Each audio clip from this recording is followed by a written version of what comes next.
Hello and welcome to the Tuesday Night Music Show, the Hard to Kill edition. Howie's recovering. I'm recovering from the plague. But I'm not here to talk about that. I'm fine. It's all this water. Jay's fine. Jay's fine, and I don't want to talk about that. What I want to do is share my love of Jesus with you all. All right. No, I'm kidding. Close the door. No. I'm watching the viewership drop. Yeah. I do have some things to share with you all, and I will. But first, John. We're going to call it John's Record Roundup. We're going to do this at the beginning of every show. I just came up with that off the top of my head. You like it? It just rolls right off. That's perfect. It really does. It does. And for those that aren't, how about Boston John's Record Roundup? I almost like that better. Are we giving? Is it John C's or is it John Young's? It's not John Young's. So let's call it Boston John's Record Roundup. Okay. So at the top of every show, we just talk about a record that we think that our viewers may enjoy listening to. So since John is here, why don't you go first? Okay. All righty. Well, long before Pharrell was getting lucky in the 2000s, we were getting lucky in 1981. And this is the reason why you're still here working to the weekend on 3 out of 5 Boston radio stations or Friday, 5 o'clock. Yeah. Still to this day. Great songs on here. A lot of hits. Working for the Weekend, of course, is the one everybody knows. I like Lucky Ones. Lucky Ones, Take Me to the Top, When It's Over. There's a lot on here that was really, really good. The band is Loverboy, and the record is Get Lucky. And, it's almost like buying a greatest hits album, really. Yes, a lot of good stuff on that. Right. And it doesn't sound terribly dated. I mean, it carried that same rock sound was probably up until the end of the 80s, early 90s. I think, what is it, like Turn Me Loose and The Kid Is Hot Tonight are not on that record. Those were one before, one after. So if you tack those onto the end of the record, it would be a greatest hits record. Oh, yeah. And you'll be loving every minute of it. Nice. How'd you get out of radio? I should have stayed on FM. I'm telling you, the Morning Zoo with John C. Boston John on 90. I'd have to be on 94.1. I'd have to go to Rhode Island for HJY because that's where they play rock. But yeah, thanks. Who would like to go next? Howie, you want to take it? Sure. I'm going to go with something very new. And I just got it from Promo Only last week. Promo Only, one of our sponsors up there in the corner. And it's Edge by Blink 182. Is it an album or a song? It's just a song. They're releasing an album, but they released this as a single first. Okay. And there's no name for the album yet. But it's a really catchy kind of throwback vibe to that punk pop.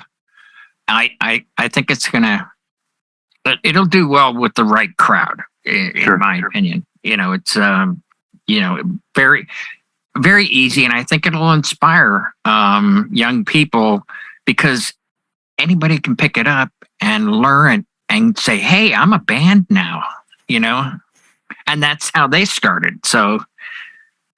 Yeah. Now, when Howie says young people, he's referring to anybody under 65. Kids, Yeah, those damn kids. Yeah, that would be most of you. Yeah, most of us. Yeah. I'll have to check that song out. I haven't got to listen to the song yet, but I understand this big talk. Everybody's back together. They get the 3-piece, and they might be on tour. They might be. As a matter of fact, they have the original 3. Yeah, Travis and their original. Yeah, right. Their original drummer was when they were called Blink. And then after 6 years, they called themselves Blink 182 with the new drummer. And they broke up like 3 times. This is like the 3rd reunion. But the harmonies are still there. It sounds good, in my opinion. Well, Jay, what do you have for us? I know that we did the follow-up album. I think John C. did it a couple weeks ago, but I'm going to do the album pre because I don't think we have done it, even though I've done an album by this group, and that is going to be AC/DC's Highway to Hell. Mm. Girls Got Rhythm. Night Prowler. The song Highway to Hell. Touch Too Much on there. Touch Too Much. Shot Down in Flames. A lot of good stuff. Shot Down in Flames. Love that song. Yeah. Two in the Bush, I think, is on there. It's a really, really good album. Yeah. Like, Bang. really. There you go. And it's How much stuff sounds good. well, yeah, it does. And I think we've Howie did Shania Twain. You did Back in Black. I'm doing this one. Right. We've done several albums that have Mutt Lange as the producer. Sure. Yeah, We've done Def Leppard. Def Leppard. We did Def Leppard. And there's something to be said for the production. Side note, if you have Sirius, I heard an interview today on Howard Stern with Charlie Puth, who I have an entirely new respect for. Like, I thought he was kind of punky kid or something, but I've done a little research today. This kid's a talent, and he is humble like the day is long, but he was going over what does music, and we've had this discussion and showing different parts of different songs, going start with a minor, go to major. He's like, the human ear needs to hear a resolve, da da da da da. You can't end it on the one. You can't go da da da da. Unless you're U2. Yeah, but even they have resolve. I know you have a hatred for that band. Why that is beyond me. Joshua Tree is an amazing album, and we'll do that at some point. But I'll never understand that. I don't. It is such a. Go watch the Under a Blood Red Sky live at Red Rocks video. I think it'll change your mind. How much do you pay me to do that? To expand your musical horizons. Past vinyl by groups no one's ever heard of on a 12-inch remix. Come on. Just Venmo him a couple of bucks. He'll be on board. Is it my turn? Yes, sir. Your turn. Yes, It's sir. not U2, Under the Blood Red Sky, or Joshua Tree. That's what it's not. I was actually, and I'm doing this off the top of the hat because I kind of forgot we were going to do this. I hadn't thought about it, but I was thinking about, Jay will laugh at me. I was thinking about the deal that Prince made with Warner, where they said, look, you can only do an album a year, but we're going to let you produce other artists. So he took it upon himself to kind of create other bands, but he was actually the musician and the writer on those other bands. So we would do these other projects. And it was really him, And The Time is a really good example of that. The Apollonia 6, Vanity 6, all that stuff. And it was just him doing something under a different name. The band was, he played all the instruments on the record, but then the band would have to learn these songs note for note on tour. And even sing guide vocals on everything. And the one that really grabbed me at the time, and it's popped back up here and there, just in my adventures in life, and one of the title tracks on one of my favorite songs is Sheila E. and the Glamorous Life. I think that is a wonderful album. If you haven't sat and listened to it, The Glamorous Life is a great song, and on the album they actually give you what seems like the 12-inch version of the song, and then they give you even a longer version of the song. They give you two versions of the song. But there's also some really cool tracks on there, like Bella St. Mark is a really cool song, and a really great jam that it's just the funkiest jam. It's a track called Strawberry Shortcake on the album. It's really good. And it just ranks right up there with any of those really cool just instrumental jams that you can think of that you've heard Prince do. But this is early stuff and more in the vein of what he was doing around Purple Rain and with Ice Cream Castles and all that. So it's fun. And it doesn't feel like Ice Cream Castle. It doesn't feel like Purple Rain. It feels like its own thing. He did it under the pseudonym Jamie Starr and the Starr Company. I was just going to ask you if you could name one pseudonym. Yeah. Well, I can name them, most of them. But yeah, this was Jamie Starr and the Starr Company. That's what he did this album under. Oh, it's great. Shows up, gets the writing credits too. Just, it wasn't like behind the scenes. He's named, so to speak, another one of his aliases. Well, the great thing about that, and once you hear it, you can't unhear it. And I think most people hear it. Tracks like The Glamorous Life. Prince is singing that song. She's singing right on top of him. Yeah. So they didn't even take his lead vocal out. They left it in. Yeah, you can totally hear it on that. Yeah. But it's totally a Prince song. But the album is good. It's real good. There's a track or two on there that I wouldn't say are winners, but for the most part, it's a, there's enough strong material on the album where it's worth a listen. So we'll just leave it at that. Have a listen to it if you dare. So, what do we want to talk about this week, guys? Music. Well, we just did that. So we got our funding. Get our funding and our sponsorship. Get our funding. Yeah, that's We got our PBS, Get that out of the way. BBC funding. We're good there. I was going to bring one thing up that was kind of cool. Something happened today. what happened. That was really nice, and I'm actually kind of excited about it. I got a really nice personal video message from Julius at Ape Labs in Germany. He sent it to me. He sent me two, actually. Oh, very nice. And he was telling me what was going on with the new 2.0 Ape Lights and the new, what was the W app, now they're calling it Ape DMX, which is going to allow you to take virtually any par and make it act like an ape light in music mode and the whole bit. That sounds very interesting. The easiest DMX in the world. And the icing on the cake is, for me anyway, and hopefully for the rest of you if you care, stuff's coming my way. So Good. we're going to be Interesting to see that. We're going to be seeing some new stuff. I'm thinking probably sometime in November. Very shipping cool. and stuff. So that's coming. So everything's hex LED. So so you get 6 colors instead of 3. Although the color mixing was good on the original stuff, but now it's much brighter. But this new dongle that turns anything into acting like an ape light, I think would be very interesting. So it's one per light, No, it's literally an app, right? right? On like a tablet, and there's a dongle. That goes in the first light. Well, if you wire it up with DMX cable, yeah, you can daisy chain everything, but then assign your lights to DMX channel accordingly. Right. And then your lights just act like ape lights. I think it's interesting because there's, both lighting came out with a knockoff. yeah. Yes. They only have one channel. Only one DMX channel. It's channel 1. So everything does the same. Right. It's Yeah, crazy. 512 has been standard for like ever, but Yeah. Forever. Yeah. They can only afford to buy one channel. I think that's why it's so low in price. well, I mean, in all fairness, with the both lighting stuff I talked about in a video last week, if all you want to do is static color up light, why not? Well, yeah. Go Okay. ahead. It's probably a really good value for you. Yeah, but there's I think that's become a massive market. Like, it shocks me, the people. I mean, it used to be you'd hear 3 or 4 names.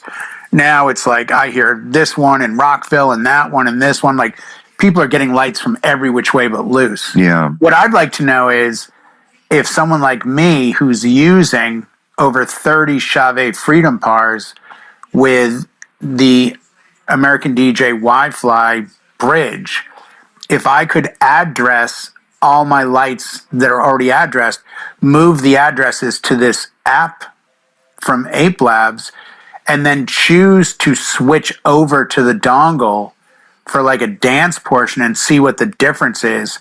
Because I wouldn't have to readdress anything. Right. I've already got all the addresses. Well, I don't know how it addresses, but what I can tell you is that I don't know what I have in my hand yet, but I'm thinking theoretically a person could take this dongle, right? This ape dongle, run it directly into whatever your company's proprietary Wi-Fi protocol is. So like ADJ is Wi-Fi. Right. I don't know what Chauvet is calling theirs. DeFi. Is it DeFi? Yeah. Yeah. And there's probably a DeFi dongle. Just a There standalone. is. So you have 2 dongles essentially. So you'd run it into the DeFi dongle, and that would go wireless to your Freedom Pars. And as long as they were addressed properly, yes, you could take. So Howie, I would take the input from the dongle and go Which one? into the bridge in like the dongle for the app, Just because does it hook up to? So I've got my bridge, Yes. and I've got one DMX out. Yes. Because everything's wireless between those two. Yes. Normally, what I can do is I can run a DMX cable to a wireless dongle. Yes. Or transmitter, and that'll go to all my lights. Or I can do a hard wire to one PAR can, and then that'll wirelessly transmit to all my lights. I'm wondering how this dongle would fit in with that. I'm not sure that the bridge dongle would be what you want. I think what you'd want is just a standard Wi-Fi dongle. So what you would essentially, it would be the DeFi dongle is what you'd want. Right, because I have one that's wireless. I have a Chave wireless. You have a wireless DeFi dongle? Yeah. Okay, then yeah. Right, Howie? All you have to do is run out of this Ape dongle into that DeFi dongle, and he would have it. That's correct. The only thing I would caution, just like any other dongle, is that you get at least a 3 foot to 5 foot to keep it away from the base, to keep the antennas away from each other. Okay. You would keep the one, let's say, your Ape on the left, and then over on the right, you put your DeFi, and you're good to go. I don't have this thing in my hand. I mean, maybe there's some kind of weird drop down where you can choose the lights you're using and run. I don't know. This thing's supposed to be really cool in advance. Oh, be nice to see what hex bars do running in like music mode, where the colors just kind of wash into one another, without having to program. Right. Well, what I'm thinking is pastels, which are really nice for weddings. You'll be able to do pastels with hex. Oh yeah. Yeah. But yeah, it's going to work with any PAR. So hex, that sounds great. Whatever. Yeah. So anyway, that's coming. Good. That's something that's coming. Mm-hmm. And one of these days, I got to talk to my friend at Pioneer to find out when my Pioneer stuff might be arriving. You didn't get anything yet? No. Seriously. We talked at Expo. I thought that was all straightened out. Didn't we? I got to talk to my friend at Pioneer to see if all right. I'll talk. There's a hold up or something. No. You're getting speakers, right? What else? I was going to do monitors. I don't know what else. Yeah. No, the monitors are definitely. I just got to call them tomorrow. I thought the end of the show. It'd be fun to throw you under the bus on the show on that. No, it's all good. I got. No, why not? Get it on recording. Yeah. These look like tire tracks. They're tattoos. Now we have evidence. Now it's a crime scene. Now millions and millions will never hear this. They won't know about that. Once I talk to my Pioneer guy, maybe I can show you some monitors and some other things from them, perhaps. Whatever they feel like they'd like to show you, maybe I'd have to show you. But I got to talk to my guy first. I'll see what I can do. What the holdup is. Christmas is I know a guy. Thought you might. See how far that's gotten me. I know a guy, and thank you very much for the lead there today, Jay. Oh, no problems. No problems. Yeah. Helping givers gain is the expression we're going to use. Givers gain. It always works. Yeah. Well, it really does. Just to let everyone in on it, I got a call about DMX programming, and I'm like, yeah, I could probably wait a second. I got a guy. Yeah. Right. Really? You got a guy? I'm like, I got a guy. Let me call him. Call him, number. Now they've got a guy. Oh, yeah, I heard something about this. This is like a big major thing you guys got. Yeah, it's sort of, kind of. I think. I don't know. But I think if nothing else, it gets his foot in the door with the right people to do some stuff in the future. Right. Sounds like work. Well, it's what you do before you cash the check, Brian. No, I like sadly from Howie's perspective. I'm thinking, I don't want a job. He doesn't want a job. I don't want a job. I thought that when I called him too. He's like, "Hello." I think he's got that on a T-shirt and on a hat. I want a job. Yeah. I want a job. That's only because I still got. Yeah, I heard him order another pina colada. I'm like, I don't know if I've called the right guy. Yeah. Drinking pina coladas? Is he on the beach? I thought it was like 30 degrees in Jersey right now. I guess not. Oh no. We're gonna get the cold snap, and I hear out in the Midwest, you guys are gonna be in the teens or something. 90 million Americans will be under 32 degrees in the next 2 days. 90 million. That's a third of the country. That's amazing. Yeah. So, well, I'll be warm here. Welcome back to the Weather Channel. Yeah. Yep. For those of you who are still tuned in, Music and news, traffic. This just in. This just in. Jim Cantori is headed towards Minnesota. I don't even know what that means. If Jim Cantori, he's from the Weather Channel, he's the storm guy. Okay. And the running joke is if Jim Cantori shows up in your town, you better get out. Because Jim only goes where there's devastation. Oh, he's a storm chaser type guy. He's like the head guy at the Weather Channel. And Connor was really into it growing up. And now every time there's a tragedy, I turn on the Weather Channel. And there's good old Jim Cantori with we've got 10-foot swells down here. The water's coming over. Like, literally, if Jim can, and it's like become a running tweet joke. Like, I think I saw Jim Cantori. It's time to move. Yeah, because if he's in your town, you're screwed. The storm's coming. All right. It's too good a press. Money for talking about the weather now, too, because we talked about music. I mean, it's only fair. There should be some government grant we could probably sign up for at this point. Yeah. Endorsed by the Weather Channel, something. I was just thinking, because I was watching Dan Carpenter's show last night. I just caught the end of it. He's still on? Jeez. Yeah. And he was talking about hanging with Howie. And he was saying how it's this really cool, non-structured kind of hanging out in the hallway kind of show. And I'm thinking to myself, no, it's not. It's incredibly structured. It's the production of these shows, kids. You think we just show up here? Howie is hours, okay, hours. Here's the topic. You go. Okay, stop. Now you go. Don't stop. Now you go. Stop. This is anarchy. We do a dress rehearsal. Yeah. We meet on Zoom meetings starting Thursday before the Tuesday show. The manuscript's like this. There's when it shows hours. up in the mail. It's like, Then we got to send all my comments to the legal team. They get to edit out what they want. I get back a script that's all blacked out, and I can only say this. It got me thinking about Dan Carpenter's idea of non-structured, and I'm thinking to myself, this poor guy. We already do that here. This is, This is lightly battered. This is loosely structured. We kind of have a direction. Kind of. So, yeah. Boston John's. A lot of production goes into this. What did I call it? It was good. The record roundup? Yeah. Record roundup. Boston John's record roundup. There we go. That'll be, now the legal team will see if we can do t-shirts, because we sell a lot of stuff in third world nations that we can't sell in America due to copyright problems. So we got stuff with like Aerosmith on it that's got my picture instead of Steven Tyler. Yeah, slightly spelled wrong. Yeah. Like a letter off. Yeah. We put an I in Aerosmith. Brown Super Bowl champions. See, I made just like that joke. Joke. Wow. Joke. Yeah. No, that's really a true story. Like they print up the everything way ahead of time, and then once it's a championship and they lost, that goes overseas, and you'll see. Dewey defeats Truman. Yeah, all those T-shirts are overseas. Yeah, and a country kid walking in mud wearing champions. No, they lost. I did a Super Bowl party for Paul Tagliabue, the then commissioner, back when it was in San Diego. Name dropper. And, it gets better. So I had to do a gobo. I had to sign 2 NDAs. The gobo cutter had to sign it, and then I had to sign another form saying that it would be destroyed with proof of destruction, like photos of it cut up.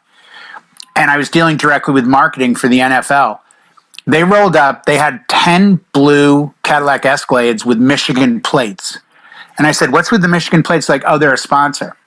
So they donate the Escalades, but they keep them registered as Michigan cars. And they just ship them out here. Mm-hmm. And I said, hey, I don't want to, I did a great job for this girl. And she goes, if you need anything, let me know. She goes, but I can't get tickets. I said, no, I'm not asking for tickets. I said, but you know what? You got any kind of swag? She goes, I'll get you a backpack after the winners, are done. She goes, we have the backpack, but right now it's got both sets of everything in it. I go, so you really make, she goes, the stadium will have as many T-shirts for each organization. Yeah. The hats, it's all there in a truck. And as the game gets closer, we start moving the winter stuff into the stadium, but it's all in the parking lot. I said, do you really send it over to like Africa and other countries and stuff? And she kind of snickers. And she gave me that look of like, I'm not going to say we do, but we do kind of thing. Mm-hmm.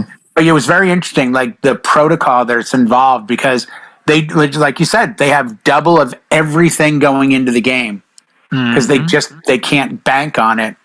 And then at the end of the game, everything that was bad moves out. Everything that's good moves right in.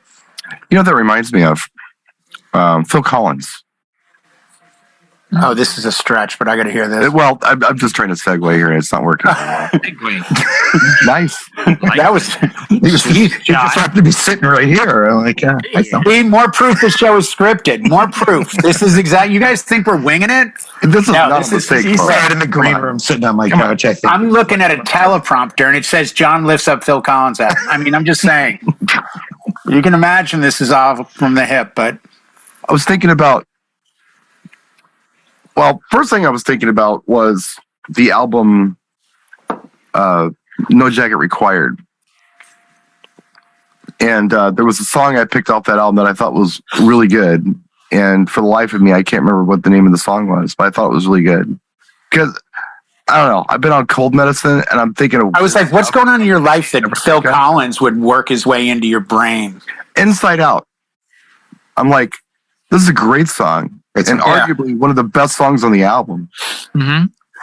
But I'm thinking about it before I, check it out. I can't remember if it's a Phil Collins song or a Genesis song.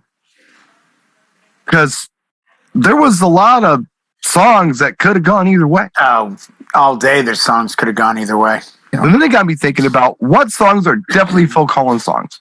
Like, besides the stuff he did for, like, Disney movies and the mom rock stuff in the late 80s, 90s. Right. What songs can you think of that there's no way they're Genesis songs, they're absolutely Phil Collins songs? And I can only think of 3. In the Air Tonight would be one of them. That wasn't even one of them. See, I would have gone with Howie. I don't think that sounds like a Genesis song. It does not sound like a Genesis song. I was thinking... Mama's Too Dark. I mean, that's Genesis. I was thinking... his remake of You Can't Hurry Love. That's a Phil Collins song. Oh, yeah, but it's also a remake. It's not his song. But it's Phil Collins. It's not, I was also thinking Against All Odds. Yeah, no, that's definitely Phil Collins. That's definitely Phil Collins. And I was thinking Separate Lives from White Knights. Those are the only 3 I could think of that you could never confuse with a Genesis song. Yeah, there isn't enough. Genesis always has a lot of intricate instrumentation that Phil Collins did a rock album. Or did rock albums, whereas Genesis consistently had a prog element to them. I don't think Phil Collins' solo music has anything progressive at all in it. Well, I don't know about that. I mean, personally, and it's not a put down. It's just he went very 4/4, like, hey, I'm doing a song. Versus Genesis, that's like, okay, let's have the beginning of this start on 4/4 and then move to 5/6 and do a 7/8 and we'll go all over the map. Different BPMs. Hold on a second. The same song, yeah. Tit for tat here. There's 2 songs that I could swear were recorded during the same session, but they're not. And I would be hard pressed to tell you which one was done by Phil Collins and which one was done by Genesis. And just now, even in my brain, I have to think about it. And that would be No Reply at All and Missed Again. They sound like they were done in the same session. They do. But they're not. No. But they're way off from each other. I feel like they're structured very similarly. Am I off on that?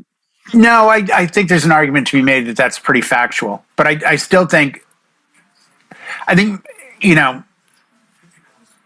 Missed Again is a little out of the realm of a Genesis track to me. It's not your atypical Genesis track. But neither is No Reply at All.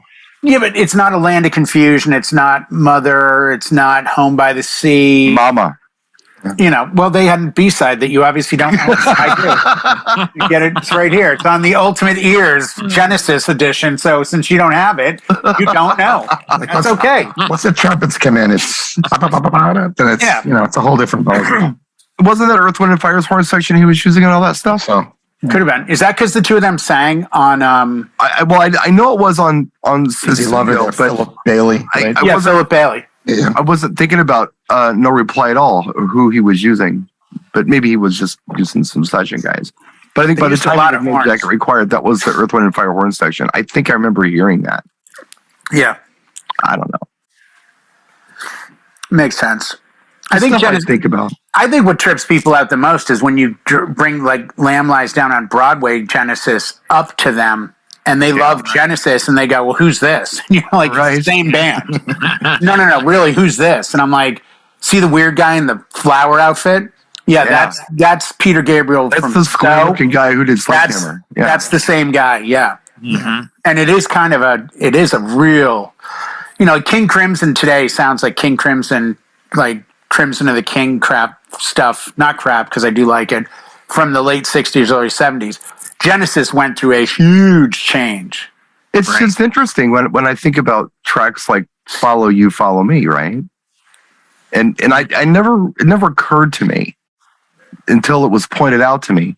But I read somewhere, or someone had said that during that period, and then there were three and all that stuff, Phil Collins was trying to sound like Peter Gabriel. Like enunciate like I've heard that. Yeah. And you listen to it like, yeah, this does kind of sound like that. And then by the time they did Duke with Turn It On Again, that's when Phil started kind of coming into his own with the screams and stuff. But even Turn It On Again, that's exactly a good example of the timing I'm talking about. Listen to the beginning of that song. It goes off time. It does that whole Police thing where the timing is on this kick, but all of a sudden the instruments come in against it and you're like, wait, they're not on? Oh, now they're on. Okay, but there's a section where they're not timed together, and I think that's the progressive aspects that I hear sometimes. Home by the Sea does that too, especially Home by the Sea 2. Okay, what about Salisbury Hill, Peter Gabriel? Doesn't it do it? I think it does. Yeah. I think it does.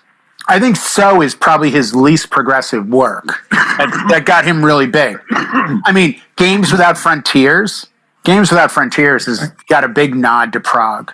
Yeah. Oh, yeah. Again, Definitely. I think it does. Yeah. So you have that kind of intermingling, but as they moved away from the center, you started to get new styles. And, ZZ Top is a band I use a lot of times as an example. You get that Eliminator fan base from the 80s, and then they hear DeGuelo or Tres Hombres, and it's like, who's this?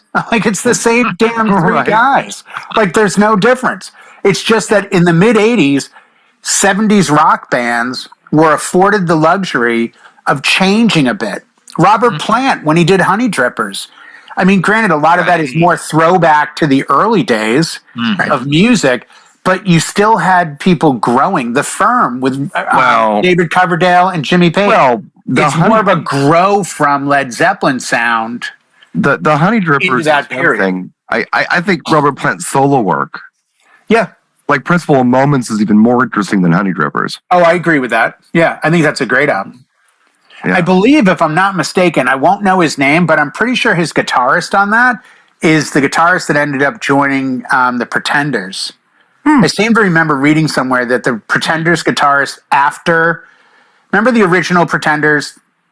And the bass player and the guitar player both died. I just see Chrissy Hynde. That's all I ever see when I see Pretenders. Okay. Their original bass and guitar player ended up dying. It's like Blondie. They all look kind of the same to me, Right. So like Debbie Harry and those guys. And the guys. At least with Debbie Harry, she had the whole Neil Giraldo relationship with Chris Stein. Yeah, that's true. So you had to at least associate. Yeah. Because even when Debbie was alone, Chris was always a foot and a half away. But that wasn't really known until later. No, but I think in the early days of interviews, Chris always seemed to be there because he could give the musical aspects that Debbie was going to be asked about what bra size she was wearing, whereas Chris could at least talk about songwriting. And I don't know. And I'm not saying this with a slam. Oh, that looked like a B cup to me. I don't know. You were there. It was. Does Debbie write? Does Debbie write lyrics? Does Debbie write music? And she wore a T-shirt and ripped jeans. Yeah, I don't know if Debbie wrote that. I don't know either. So I always thought Heart of Glass. And after Heart of Glass took off, you never saw her again. No, she had to go to the dress thing. Yep. But, I think with them, at least, you had Chris there because Chris would talk music. Mm-hmm. Debbie would talk songs in general. Mm-hmm. But I never saw an interview with Debbie and Chris where Debbie addressed much of the music. Chris would kind of butt in and be like, oh, yeah, with this great song, blah, blah, blah, blah, blah, blah, blah, this producer.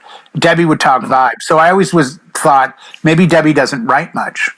Maybe Debbie doesn't write at all, for all I know. I don't know. I don't know. you know? She did back in the early day. I bet Atomic was hers. I bet 11:59 was hers. But then you start getting past Tide is High, then who knows who was writing the stuff. Yeah, at that point. It was poppy. It wasn't punk anymore, you know? So. No, one way or another. I think that would be a Debbie track off Heart of Glass, you know?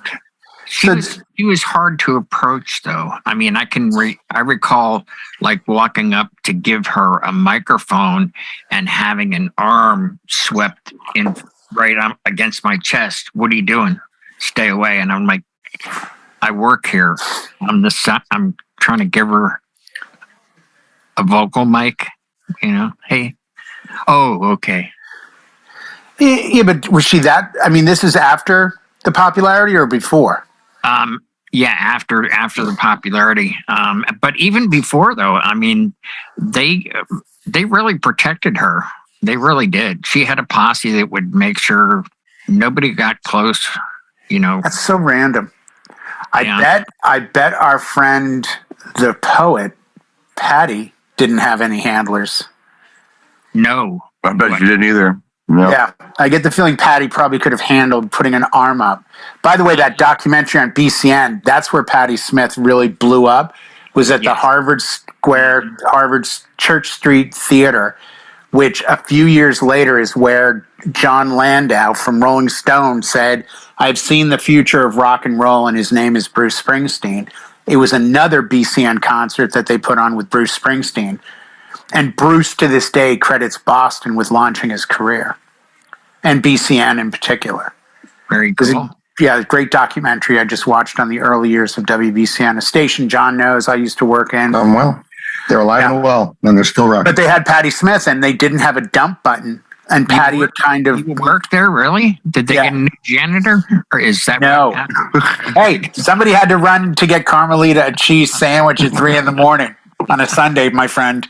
And every once in a while, big mattress. Yeah, I'm sorry. What you need me?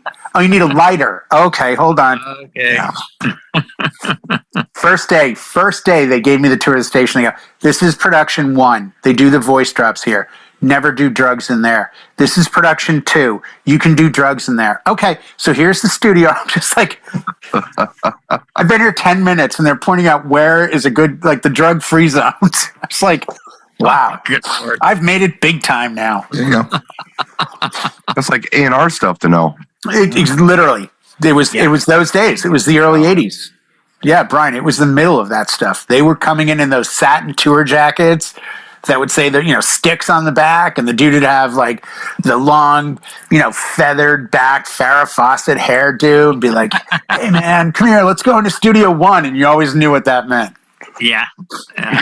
All of a sudden, 10 minutes later, you're hearing Come Sail Away back to back. Such a great song. Let's play it again.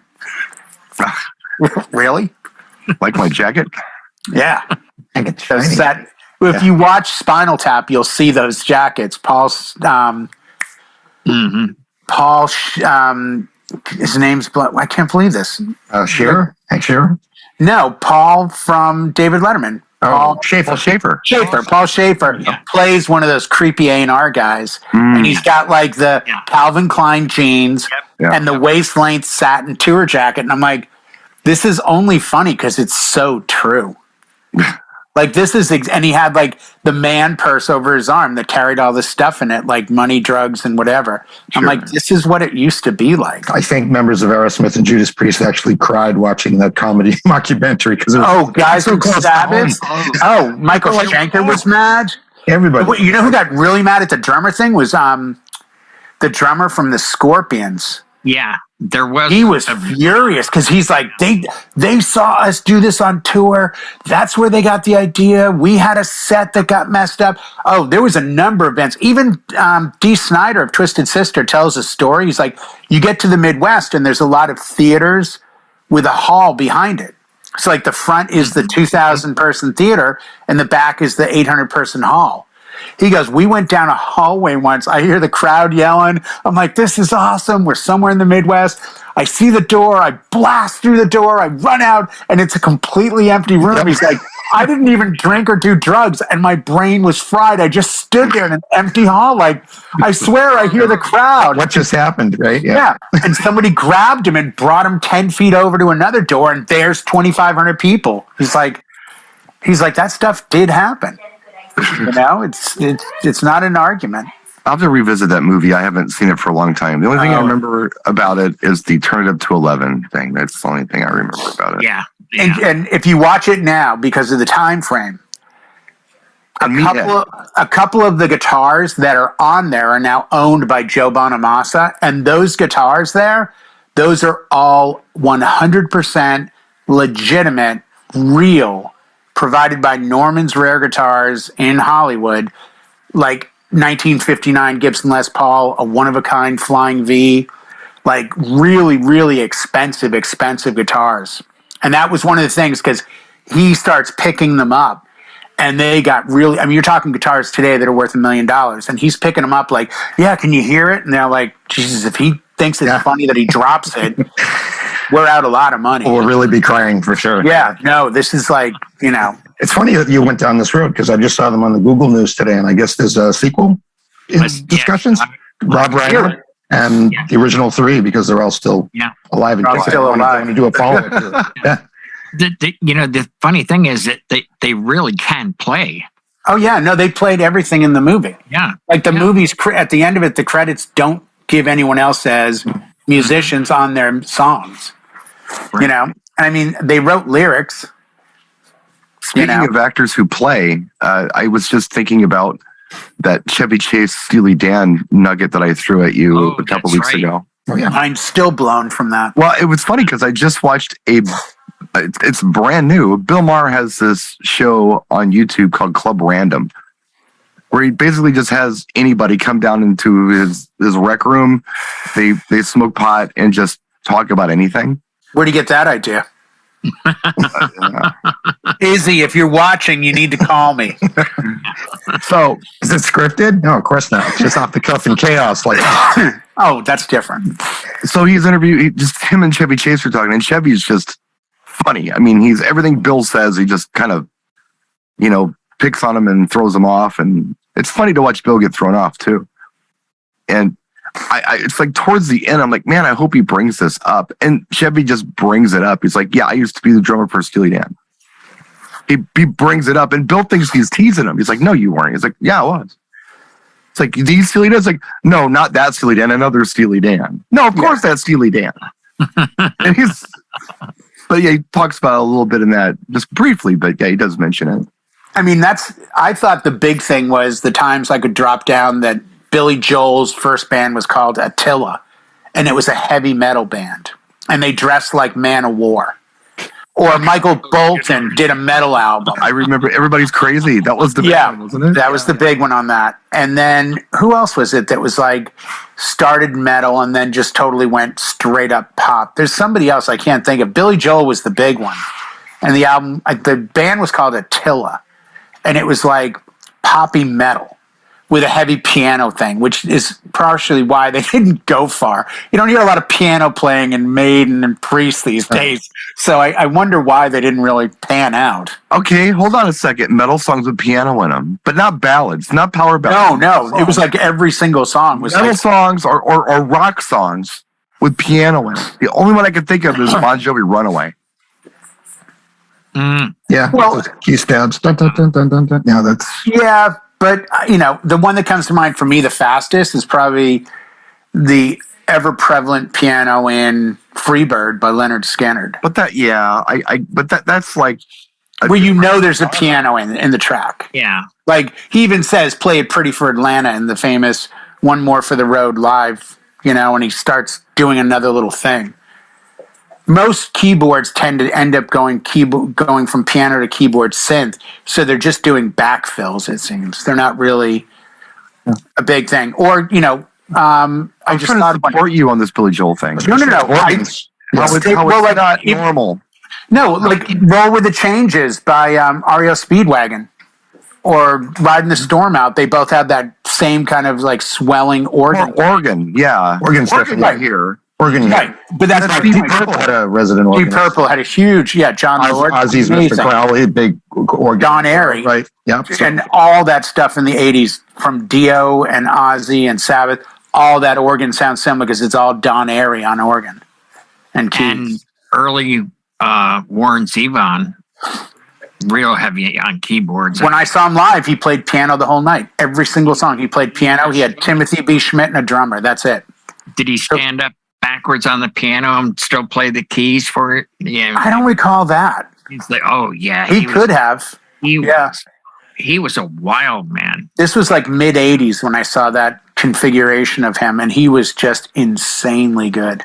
He really is. Really good. Well, I mean, Todd Rundgren's the same way. He's a guitar player that oftentimes will just take a piano out. I think Hello, It's Me is pretty piano heavy, if I'm not too far off on that. But there's a lot of organ in there too. There is, but yet you can hear a piano kind of running through it. Well, if you watch Behind the Music or the album series, that Eagle Rock stuff on YouTube, it's shocking. Like, you look at Steely Dan as an example. They'll show you, they'll go, I wonder what's on this track. And they'll be like a triangle. And then the next one will have an electric violin. And then the next, and it's all part of like Peg or Josie. And you're like, why do I not recall hearing any of this? Oh, this was a guitar line that we just put a compressor on with an envelope filter, and we down-tuned it, and we recorded it in double time. Like, which is why everything didn't used to sound exactly the same. Right. Right, and that was kind of their goal, I guess. You know, I mean, it took 9 solos on Peg, for God's sakes. Guys, come on. Get it together. You know? But yeah, I'm still not that Peg guy. I mean...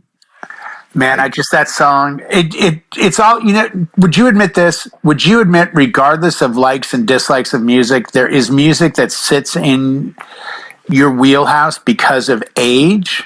Like, Peg was a song that broke around the time I was 12. And it was on my Ronco K-Tel series. It was on the radio. More than 12. When did it break? Like, that was like early 78? No. I think that was like 80. Asia was 80? All right, so I was 16. But I think it was. They got on my radar earlier. I swear it was earlier. Maybe 79, I don't know. But it was just, it's a time thing. It's a, like, you know. John will tell us. It's the famous when music brings you back as a memory thing that I'm always talking about. But it's true. You know, you play Alan O'Day, Undercover Angel. It's a great song, but it's also a song that's reminiscent of the mid-70s. Well, when Steely Dan came on my radar, I was at a party on a rooftop, and it happened only a few times a year. It didn't happen in the winter, of course, but whenever there was a full moon, these guys would have a Bark at the Moon party. And we would go on top of the roof, the flat roof, and just blast.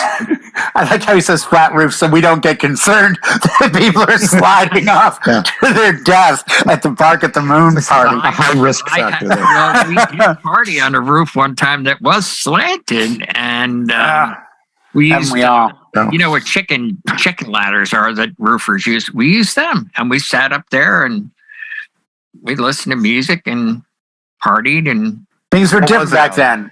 You know, things were different back then. Howie and the guy that actually designed the Statue of Liberty would have a drink after a long day. Yeah. And I'm thinking, you know what? You shouldn't use screws. Use rivets. There you go. See? Statue hadn't even turned green yet. Yeah. No. Still bright gold. Yeah. And make sure they're copper rivets. And half the height. Galvanic reaction, you don't want it to fall apart. So no. Yeah. There you go. It's an interesting question that you posed, Jay. I mean, is it because we're old farts and remember these songs when they hit, or is it because they're actually good songs? I think it's a combination. I think it is too. A combination. Yeah. Steely Dan grew on me. I didn't like him at first, you know, and then you get stations like Rick Beato, so you can go back and listen to Kid Charlemagne, because I didn't get like the whole pop fusion jazz vibe. That just I didn't get it, but I understood like Peg and some of the other stuff that was hitting the radio hits. I was following. I'm like, all right, so these guys can write songs, and you give them a second listen a little later in life, and you can kind of slow down and I did that with the Doors. I was not a huge Doors fan because, I mean, growing up, I'd heard Light My Fire 100 times. And then Jose Feliciano had a hit with it. Oh, it's a beautiful version of that. Yeah, but it's like, I'm like, I don't really like this song. It didn't hit my ear the right way. Then as I got older, I suddenly had an appreciation for the Doors. And I'm like, oh, okay, wait, these are really good songs. And I know people that have done that with I think, John, you said it too.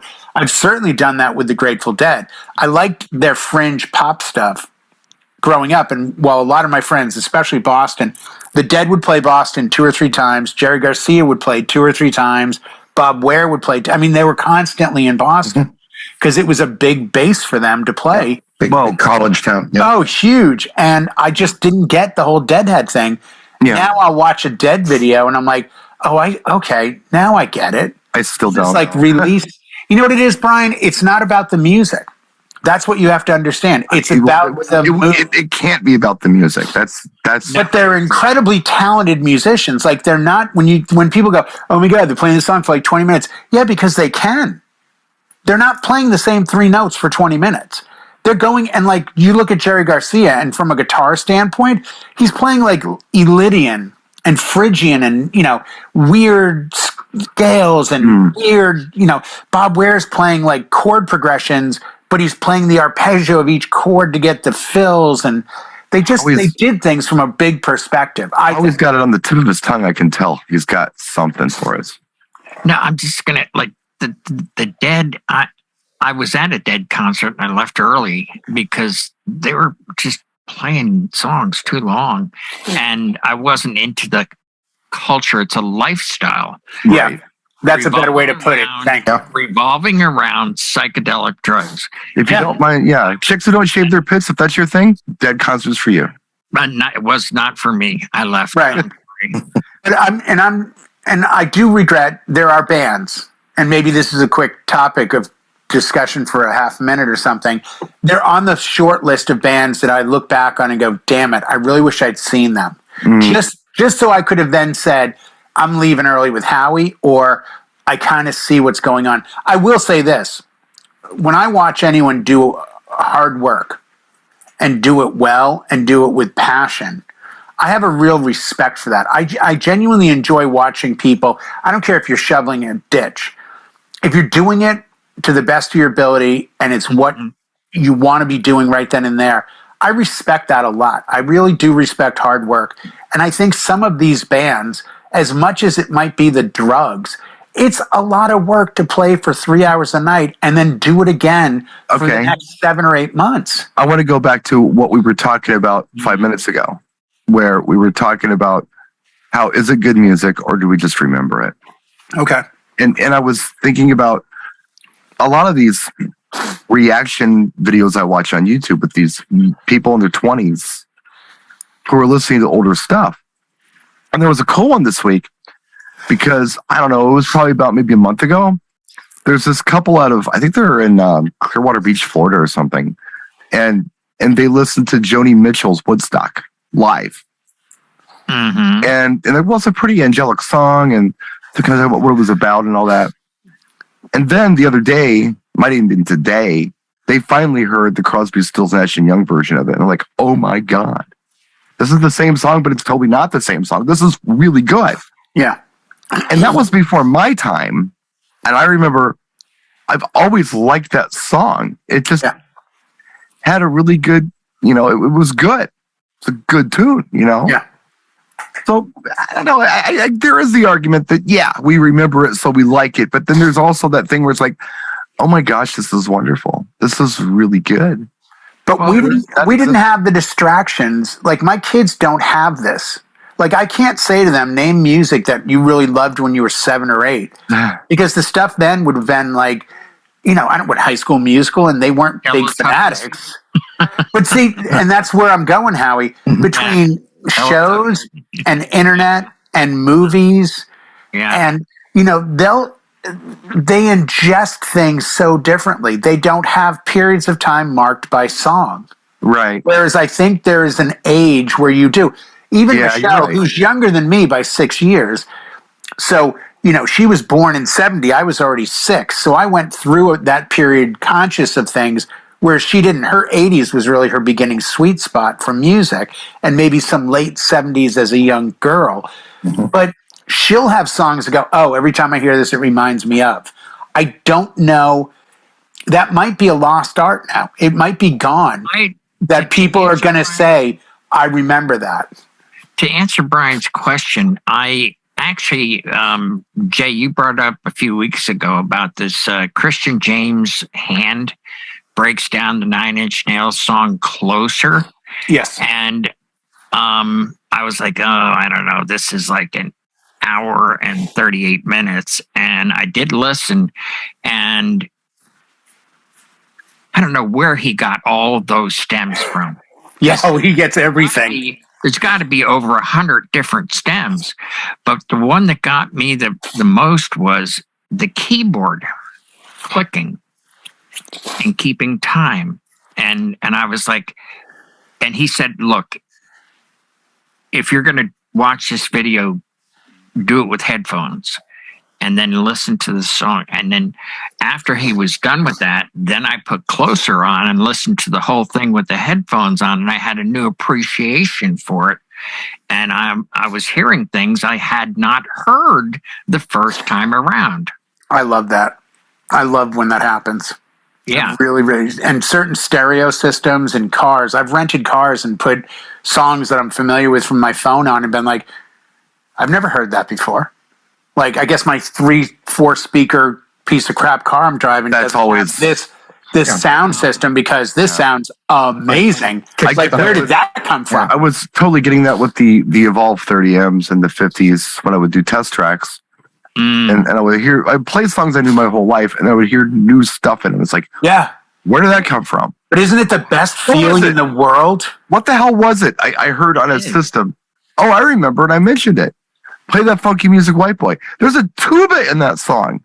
Oh yeah, you were saying that. Never heard it. Yeah, like it's in the chorus. Boom, boom, boom. It's brief, but they actually took the time to put a tuba in there, and it was cool. All right. No, and that feeling is just. So the high school marching band period in this guy's life was not wasted. No, it works. Listen to that funky music, white boy, and listen for the tuba.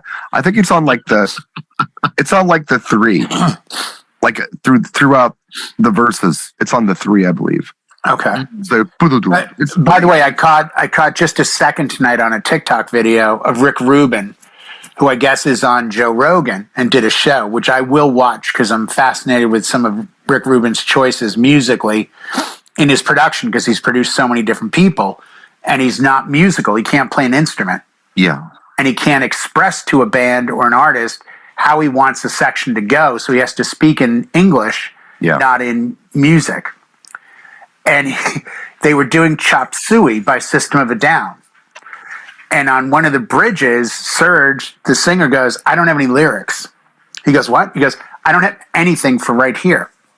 So he goes, they were in his library, and Rick Rubin goes, go over to the wall, randomly grab any book, open it to any page, and read me the first phrase you read. And he did. And it's the God's hand suicide thing in the middle of the song, which is really big. That's literally picking a random book off a wall, turning to any page and going, read me the first phrase you see.